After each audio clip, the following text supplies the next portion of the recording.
Hello, Curious K podcast listeners. It's your favorite host, Kolapo, and I'm happy to be back with another amazing episode of the Curious K podcast. As you know, on Curious K podcast, we stay curious.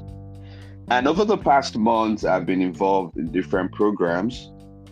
Judge that's the Bolt Accelerator program. I mentored at the Night Ventures program. And one of the most exciting one, I also hosted the Innovate Nigeria conference, and I've spoken at a couple of events, which I've been busy, honestly. But I'm really excited and happy to be back again doing this first podcast episode in 2024. And if you're joining us for the first time, the Curious K podcast is an amazing show where we showcase, have conversation with amazing startup founders, ecosystem builders, policy makers, VCs, and everyone working to make entrepreneurship thrive on the African continent. And we also explore emerging technologies like Web3, AI, and more. So if you are interested in those emerging technologies, I believe you have to check out the series we did on Web3 and AI. And in this episode, we are joined by amazing Ben Iyoha, who is a seasoned marketing and communication expert with a passion for transformational branding.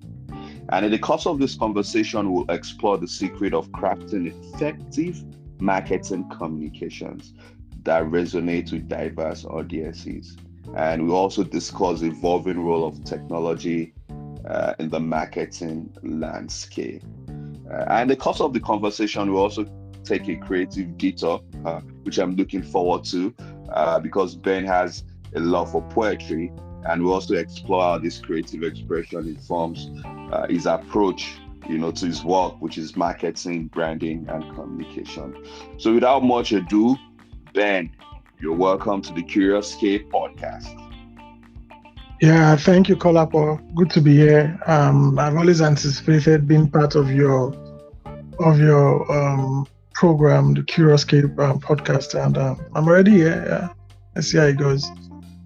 Yeah, thank you. Thank you so much for taking out the time. It's an honor to have you here on the show. So how are you doing today? Yeah, I'm doing good. Great. All right. So that Ben, I've given a brief overview, of your background, but I would just like you to talk more about it.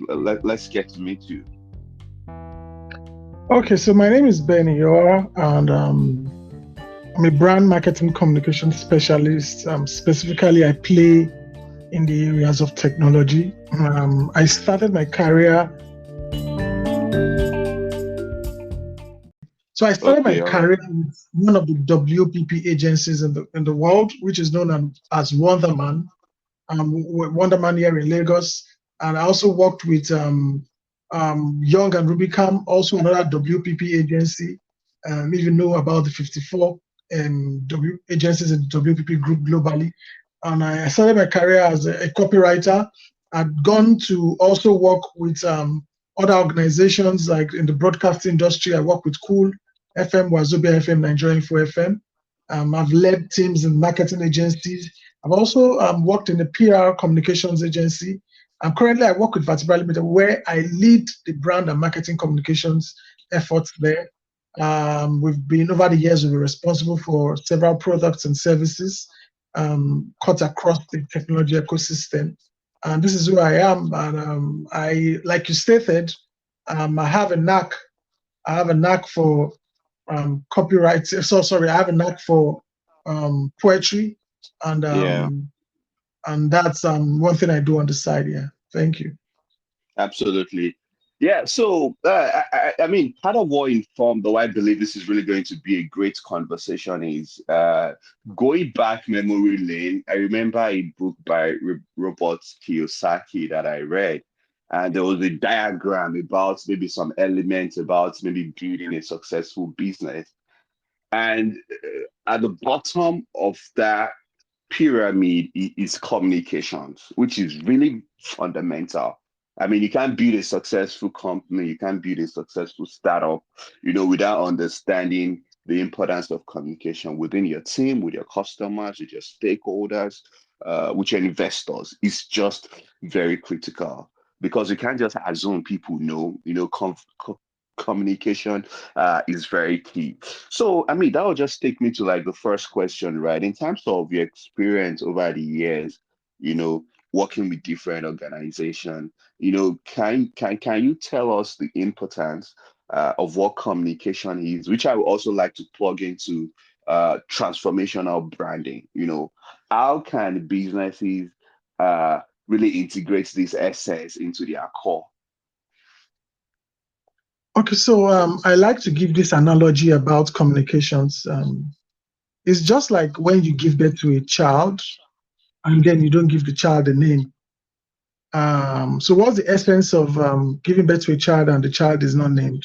How do people know the child? How do people call or beckon on the child? Nobody is going to do that because the child has no name and has no identity. So put Mm, this analogy in the context of your brand, your business, your entity, whatever it is that you do.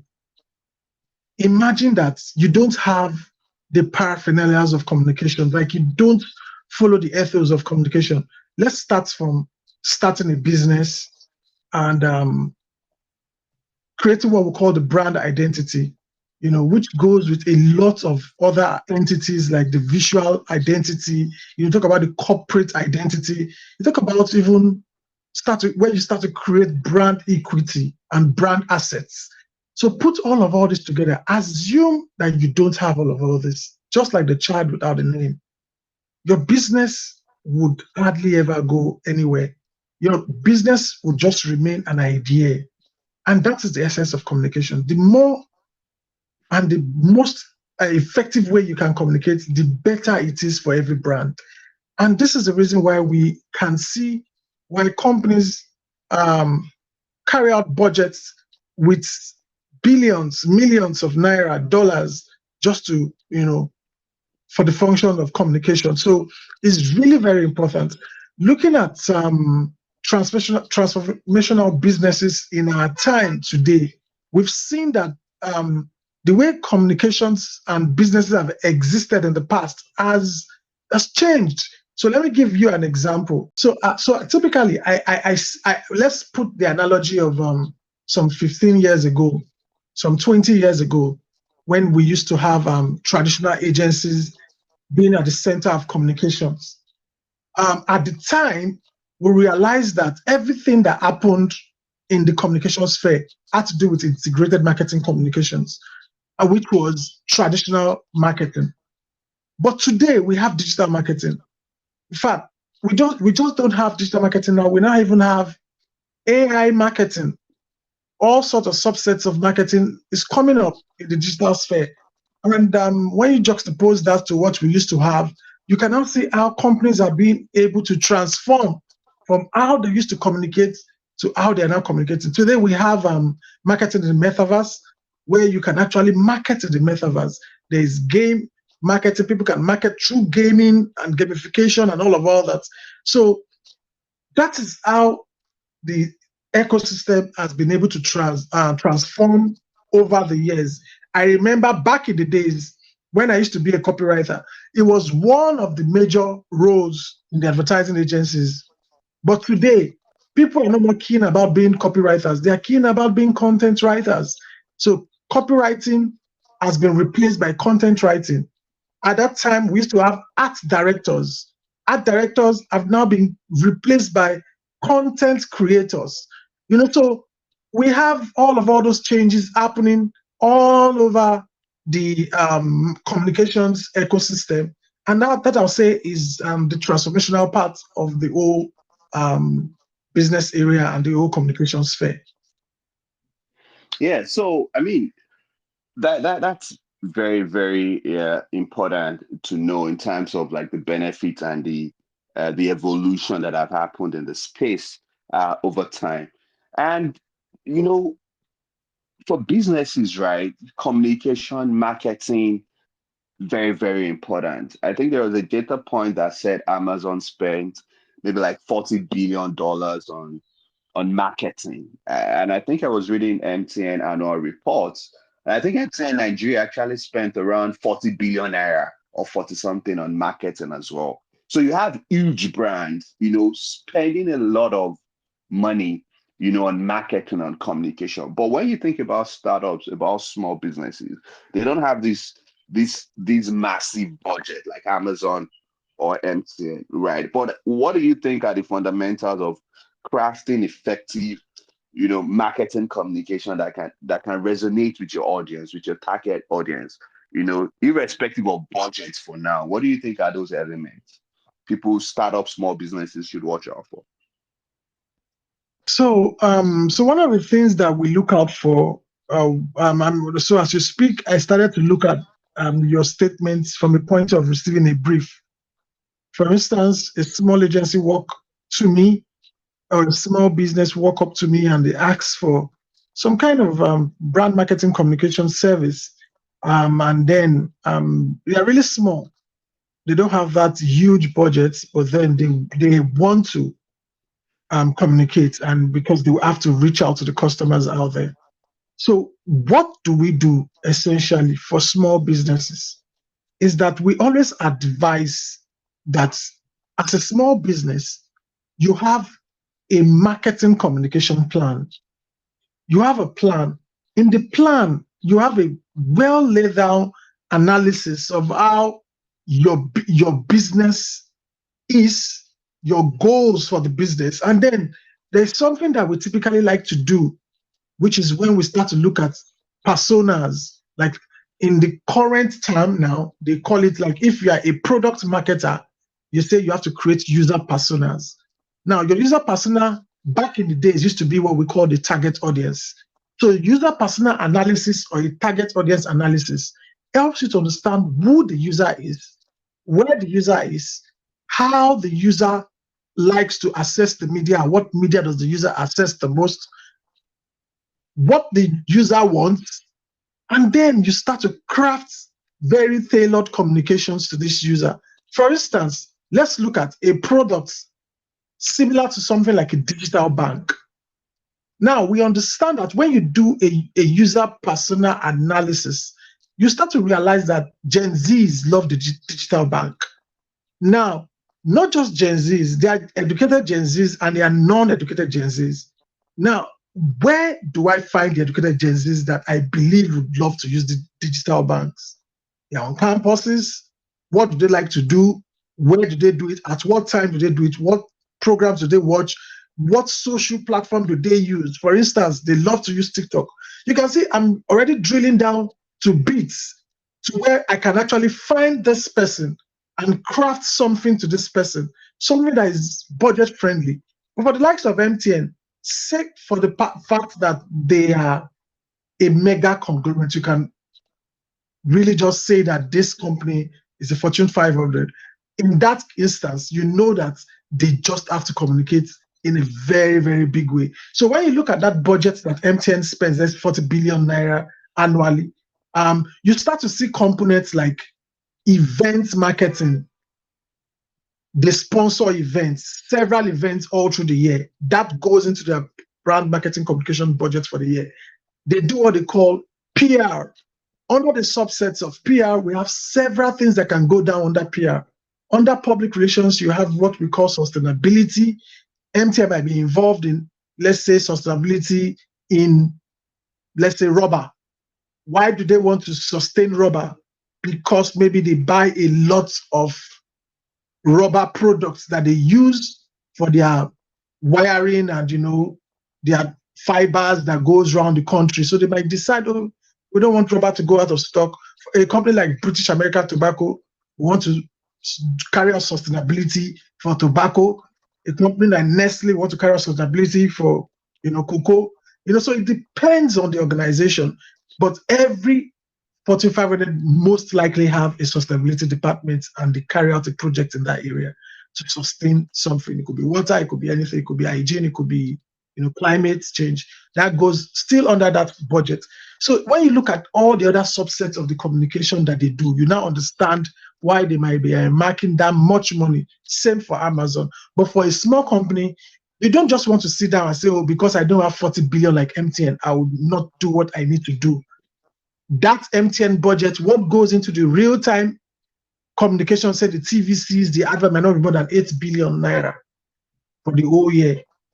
Let's say the TV, the radio adverts, but they have events like, let's say, Polo, MTN Polo Classics that happen in Kanu, sponsored by MTN. They may have, so all those money goes into that annual budget. When you see the figure, it might just intimidate you. So for a small business of advice, do your proper analysis, start to reinvent yourself. Don't sit back and opine that I have to do it the old way. And if you have listened to me carefully on this podcast, you would have most likely heard me say at so many instances where we've had the old system and the new system. And you need to start looking for the old and compare with the new. And if the old works for you, fine. If the new is what you need, fine. It depends on your target audience. If your target audience reaches out to people in their 70s, there's no way you're going to get them on TikTok. You have to look for other places to get them. Say, for instance, the newspaper, or say, for instance, flyers, say, for instance, road shows in communities where they are or where they would be. So those are the ways, or events that brings together old people. And you go to those kind of events and you market your product and you see that you make sales. So for me, this is the way. So in terms of technology, right? I mean, you mentioned AI, marketing in the course of, when we started this conversation, right? So I would just like to hear from you, how do you see this marketing role evolving, or technology evolving in the marketing and communication landscape, right? What's the impact of artificial technology? It might sound cliche or it's a buzzword right now. AI is driving everything. It's AI, but there are real life impacts that this technology, is making, in our environment. So I'd just like to hear your thoughts in terms of the role of technology. How is that evolving the marketing and comms landscape? To be very frank with you, AI is doing a whole lot in the marketing space today. And let me take you again on your earlier question when you were trying to ask about small businesses, looking at budget and everything. This is another instance where AI helps small businesses to scale. Back in the days, you might need someone to come do a voiceover for you. They've set up the process for carrying out the voiceover for maybe a small 10-minute advert or a small documentary or a small, product explainer that you need to do for your product or service. We need you to go to a studio, rent a voiceover artist, edit, do all those shenanigans. Then now, before you now think of putting all this will cost you some money. But Yeah. And I kid you not, it was something we did back then in the advertising agency where we had to, typically it took 2 or 3 days to get out something from the studio. When we ran ads for Airtel, then they used to be called Zing. We did ads for LG Electronics, Metropolitan Motors, DHL. Those are the brands I'd worked on in the past. But today, you can literally just get this thing out in 10 minutes on your seat, thanks to AI. It will write the script for you. It will do the copy for you. In fact, you can even still animate your way through all these things without even having any extra skill, So if you are the guy that has sat at the intersection of studio advertising, creating animes for businesses and all that, the more advancement we get in this AI marketing industry, the more it pushes you out of business and puts more people in the driving seats. You get. So as it is, the impact is enormous. We ran a documentary last December, and 50% of the tools we used to make that documentary work was AI. So let's look at it in the area of marketing research. There are AI tools today that will do marketing research for you. Back in the days, you had to commission a team of people that will take literally a month. Say, for instance, you want to do market entry for a clothes tech company that is going into Benin Republic. Now, you might, so if you're a bad businessman, you just walk into that market without doing your market research. Your market entry can just be very, very, very porous. But then AI can help you do some of all this work in a very grand way. Spool data. Data today, like they say, is currency.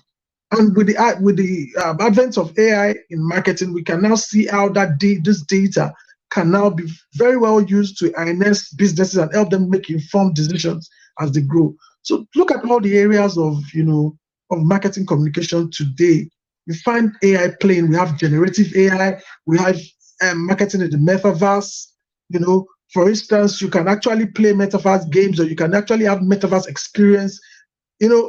Kolakbo, we shared something at the EduTech meetup that we had the last time, where we had Yeah. someone who actually did a presentation about marketing a product to someone in Japan while you were live here in Lagos. You didn't need to fly to Japan. All you needed to do was to plug into an hologramic person that's been created to represent you, and the person does the presentation for you. You don't even need to think about the language. The language is being translated real time. Yeah. So all this is now happening. So in this sphere of AI marketing and marketing as it is, if you are not growing with AI, then you are sitting behind. Many are the guys that I know that used to be in the traditional agencies way back that did not transition, that were stuck. For instance, I used to have one senior colleague then, he used to be copywriter, but he wasn't able to transition from being a copywriter to a content writer. I had another one that wasn't able to transition from being an art director to a content creator, So all that just keeps you in the doldrums, and then the technology sweeps you away. It may be tempted to want to blame technology, but you have to blame yourself for not moving with the wind. So that's it. All right. So it's very, very important to move with the wind, right? Yeah. And Yeah. I also think, I also believe maybe some regulation will have to come in place. I think I was speaking with someone, was it last month? We met at one event. I think he runs an agency. I don't know uh, if it's the agency around communication in Nigeria. I think maybe they put up a law that you can't use an AI generated image, or you can't use an AI generated video for marketing, something around that kind of conversation. But I mean, talking about policy, that's a whole, different conversation. But essentially, it's just important to be in tune with what technology can do or how it can impact your business. You mentioned about these AI hologramic conversation, which was last year, right? And it's live, it's happening right now. A couple of weeks ago, ChatGPT 4.0 launched right now, and I can be speaking French, and it automatically translates to English or Japanese real time, which I Yeah. think it's really amazing. I mean, with the speed and the exponential growth of technology, you can have a touch right now, and next couple of weeks, the product is live. Yeah, so Yeah. that's really interesting. So Ben, let's talk about like customer acquisition, right? The whole purpose, goal of spending money, creating content, marketing budgets for you to have customers, right? You want to have customers. But once you have that customer coming through the door, you want to also keep them. All right. So people call this customer acquisition, funnel, customer retention, so every business is whatever stage you have. These are all very, very important processes, metrics that you have you know, to measure so that you can grow. But what do you think businesses are always missing when it comes to, oh, I want to acquire new customers, or after the acquisition, the retention? What are the things you think people miss, in playing through this process and making sure they have a long time, value for retaining their customer? So fundamental for me is the customer acquisition and retention plan. So this is a major problem in Nigeria. It is not a global problem. It is a Nigerian problem. I said the same thing when we had a session at the Co-Innovation Center where I spoke about customer acquisition and retention. The reason Yeah. why I'd come to the conclusion that it's not an American or a British problem, but a Nigerian problem is because I'd seen over time how these guys create customer plans that we don't create in Nigeria. I'll give you an instance. Since we all have known Netflix, nothing has changed in their customer acquisition plan, which is we give you a 1 month free. In fact, in the beginning, it was 3 months free to use the platform. Did you think from the planet Uranus that just came from somebody's let's just do something and let's just do it? No, that's a customer acquisition and retention plan. People like free things. And then the taste of the pudding is in the eating. So you have Mm. tasted it, and now you see how it works. Now, how do we keep this person? So sometimes we talk about what we call in marketing, what we call clickbaiting. They dangle, or what we call bargain hunting. We dangle something in front of you, you love it, you go for it, then only for you to realize that it's not really what it is. Yeah. But then they've gotten you, even for the sake of remarketing. We know how we receive emails from businesses reminding us, even throwing. Sometimes you might not even be interested in that business because you used the free month for 1 month and you left it. But years later, you are seeing some interesting offer. They are sending, for instance, let's still use Netflix as an example. They're sending you updates on some amazing movies that you're like, wow, man, I think I should see this. Let me just subscribe this month. And they are getting you back into the system. They're getting you back and back and back. So for me, number one on the list is not having a customer acquisition and retention plan. Don't confuse the two. Customer acquisition is different from retention. Acquisition is the art of acquiring the customer, getting the customer to at least engage, whether the customer is paying or not. The customer has a taste of the pudding. Now, how do you retain that customer? How do you turn that customer to a lifelong paying customer? That is where the work is. Now, for a lot of businesses, they really do not even know that the cost of acquiring a new customer is much more expensive than retaining an already engaged customer. So they don't manage the customer properly. And that is where customer service comes in, where you don't have a good customer service for your business, where people don't know where to go to when they fall into any situation. You don't have FAQs, you don't have. So acquisition is one thing, retention is the big deal. Now, for me, looking at the age that we live in now, I would advise our tech ecosystem, our businesses, to ensure that they start with a plan. Understand the customer at every point in time. Have data about your customer. See, imagine that you want to go to a city called Mykonos or Santorini in Greece, and you did not even do a research. You just found yourself there. Then you start to see houses on the hill, you see white buildings, beaches and all the stuff, and you wonder, where am I? So for you, the business you should not be surprised about the customer. You should know the customer.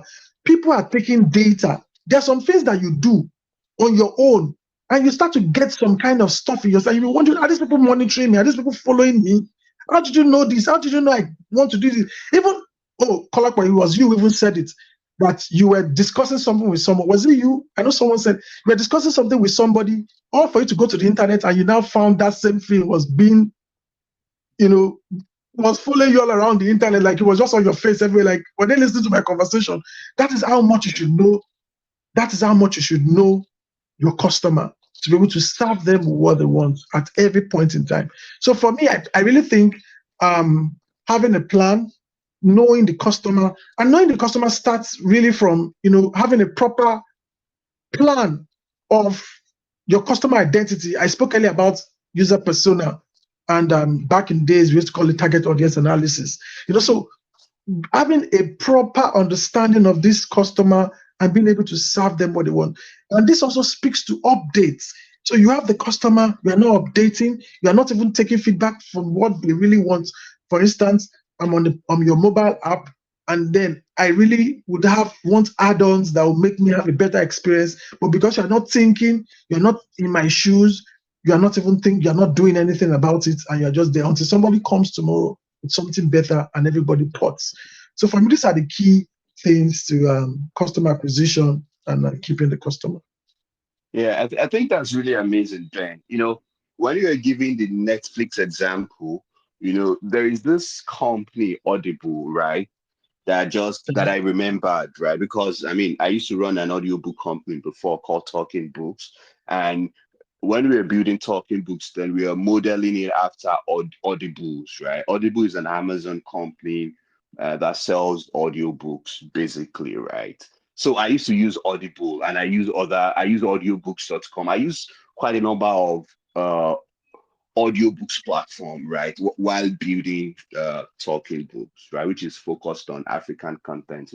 That was like the USP we're building there. And one of the powerful things I learned from Audible, uh, this is it, right? You subscribe to Audible back then. I mean, I can't remember the subscription. Maybe it was 3K, 4K in dollars, right? And I stopped the subscription, right? When I was at the point of me canceling that subscription, they gave me an offer. In terms of the offer was like I was asked to pay 25% of that subscription. I think my feedback was maybe it was too expensive. They gave me a 25%, they gave me like 75% off the value of the subscription just to retain me. All right. I Yeah. said, no, I'm not interested. I left. You know what? 2, 3 months, they came back. And they said they're going to let me use Audibles again for the next 3 months for free. They were just, I mean, I've never used a product like Audibles in terms of their customer retention process. I mean, it was mind blowing in terms of the processes and the way they just don't want you to go. At the point where you are leaving, they will give you a deal that, man, so I think it's really fundamental when you talk about that plan, Yeah. and I think it's But, important for but business to guess what? start off. But guess what? Guess what, Kolako? You would never find a Nigerian brand that would give you that. So because the Nigerian brand wants to break even the next month, you won't blame them. We are the winds. You're actually running against the winds. Policies, costs of doing business, taxation, you know, levies, and a lot, even management, all this puts the business on the edge that you really have to just break even. Nobody's going to Yeah, give you the money and allow you to. You see how the Western world build businesses. American presidents will talk about how they build industries. We saw it under the Donald J. Trump administration. We also have been seeing it under the current administration of Joe Biden. They build businesses, we build the automobile industry, we build the manufacturing industry, we provide aid to build the farmers union. They do all these things to keep those business running, give them grants, subventions, loans that runs years. But you don't find those in Nigeria. All you find is just political money that just goes over your head, it just goes off and on. When they take the money, they spend it on frivolities, buy cars and stuff. So there's no that intentional drive is the reason why I also want to understand why our business are not willing to wait. And you being in the intersection of this technology ecosystem, you understand what it means when you say incubate. It means that there is a time for this thing to mature. So the likes of Amazon, what they do with Audible, they have the parents' money they can put into Audible. They can afford to give that offer, run the business over time, pull more people in, pull more and more and more and more people in. Another thing Nigerian businesses don't even understand is that they don't understand the concept of the more the merrier. You just come up with exorbitant charges and expect people to stay.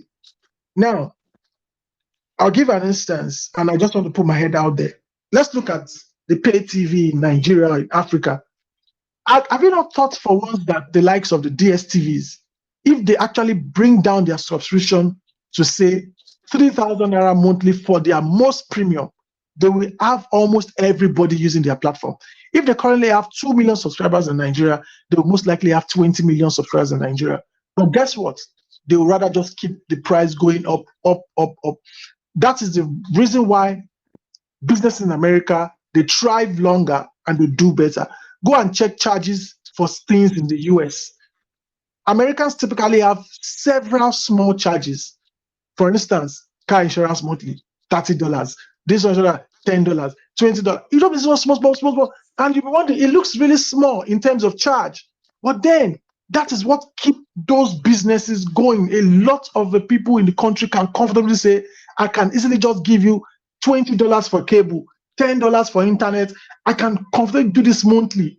It looks like a small charge, but it is the more the merrier for the business. I rest my case. Thank you.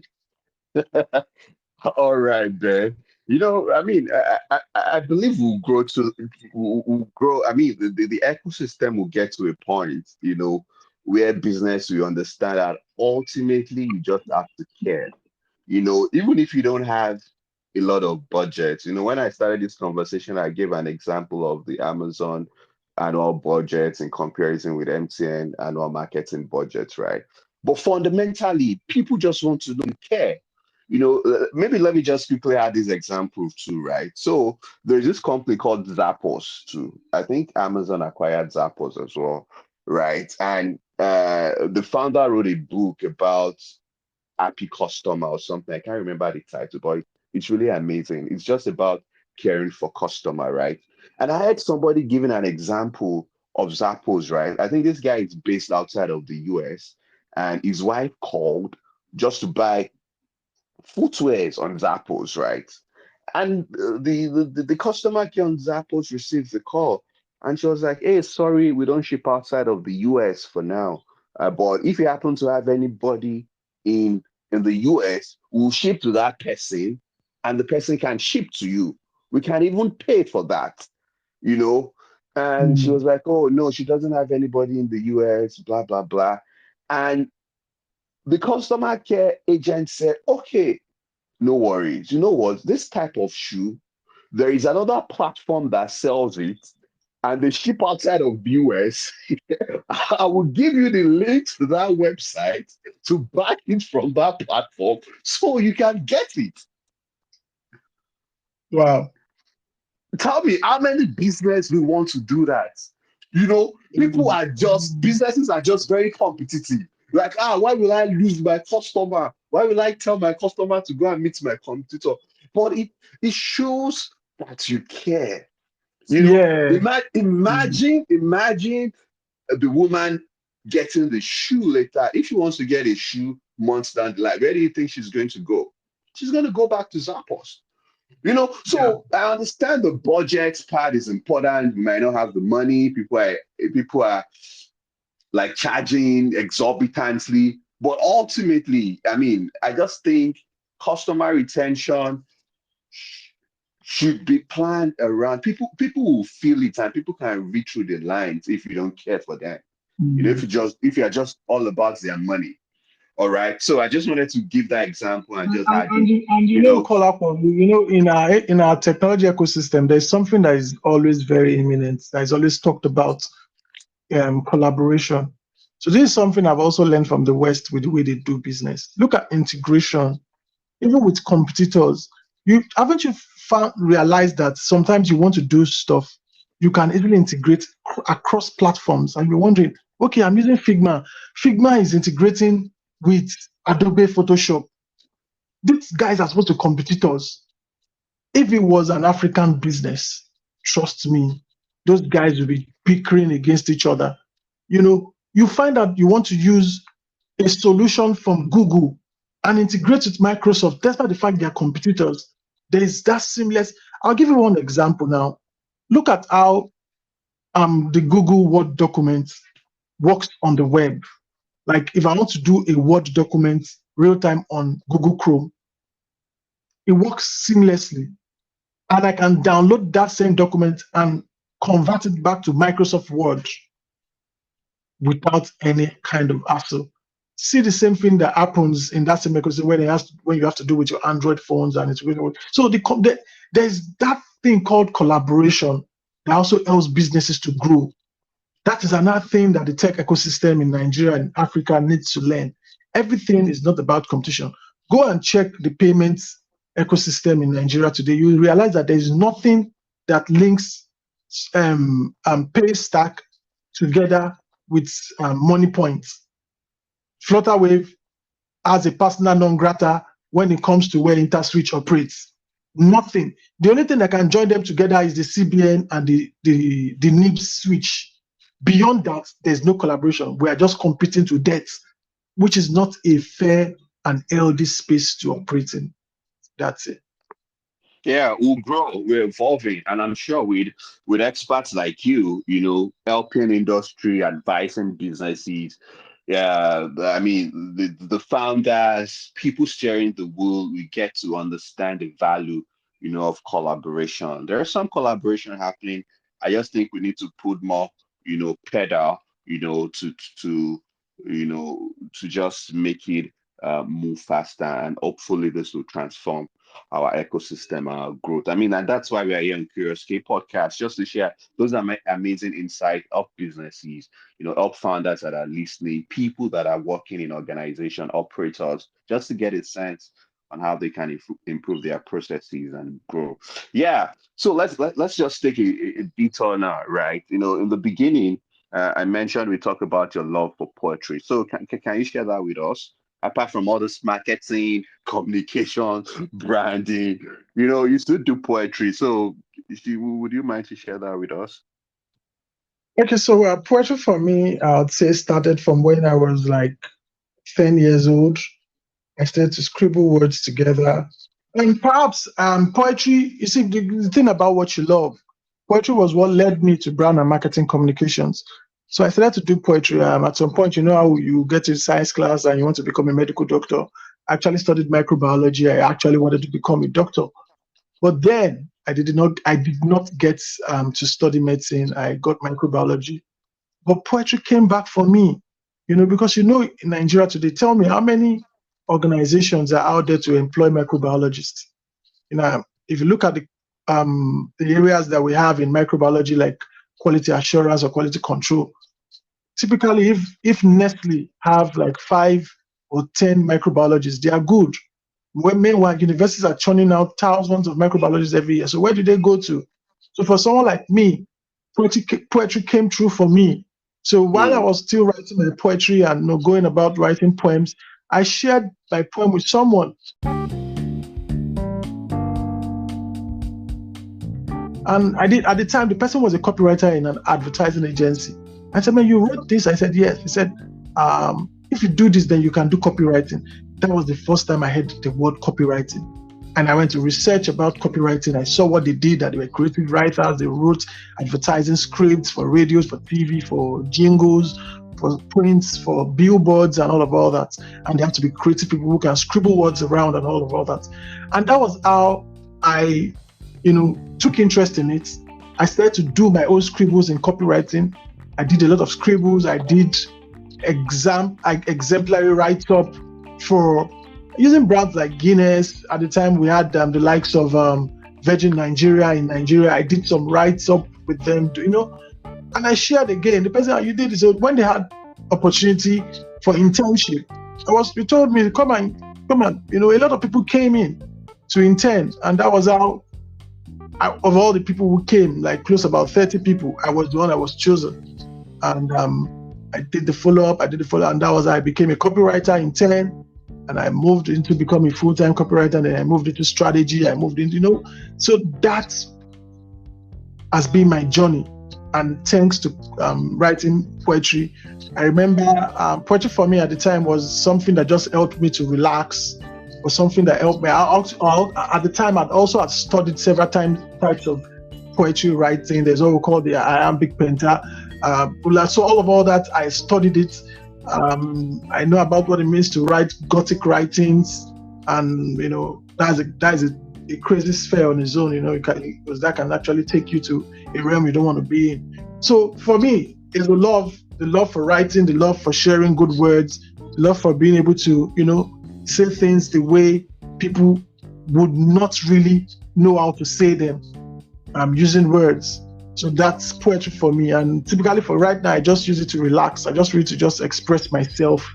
I used to talk about things that I feel like I don't want to say like openly, but just code them into poetry. I used to tell people that I love how much I feel about them. I used to speak about the nation. I used to speak about society. So that's it. And it's just recreational for me right now. So Cool. So where can people discover some of the works you've done? Are they like out there in the public domain? yeah. So I have a poetry collection I did sometime in 2020. It's called the Diary of Out of Africa. Like one of my poetry collections. You can find that on my pages at Ben Iyoha on Facebook, Twitter, Instagram, or even on my website beniyoha.com. I have some write-ups on my website. If you scroll on my articles, you'll see some of the write-ups I've done. You follow me on Instagram, you'll see my poetry. I've submitted some, or you can also follow the Lagos Poetry Club on Facebook and on Instagram. You would see some of the works I've done with regards to poetry. Great, absolutely. I think I've seen some of your work, but of course, I would like to dig more and see those. I mean, those amazing, thoughts that you've been able to scribble together. Wow, this has really been an amazing conversation, Ben. So, as we round up, is there any other thing you'd like to share with us? Well, I'd like to say that for all of us out there sitting at this juncture of technology and marketing and every other sphere of it that you find yourself, I think as Nigerians and Africans, people don't believe in us, and even the system does not believe in us, and then the system makes it very difficult for us to thrive. I'll say that let's just keep working hard, let's keep pushing, let's continue to, dig deep, and eventually we shall overcome. That's the much I can say. And I must commend you also, Kilapo, for driving this. I've followed your podcasts over the years, and I've seen and I've heard, and I'm part of it right now. And I know that the sky is not even the limit; it's a starting point for you. Kudos, bro, and keep winning. Absolutely. Thank you so much for those kind words, and thank you once again for being on the show. This is a very exciting conversation. I've really enjoyed it. Ben, thank you once again for being on the show. Yeah. All right, everyone. Thank you for joining us today on this amazing podcast episode. Feel free to share this with your friends. I mean, they can learn one or two things that will be very helpful, in building their businesses or helping them or things that can help them make better decisions, right? So feel free to share this with your friends and your community, and join us very soon with another amazing episode, which we're cooking. And see you next time. And remember, always stay curious. Bye-bye.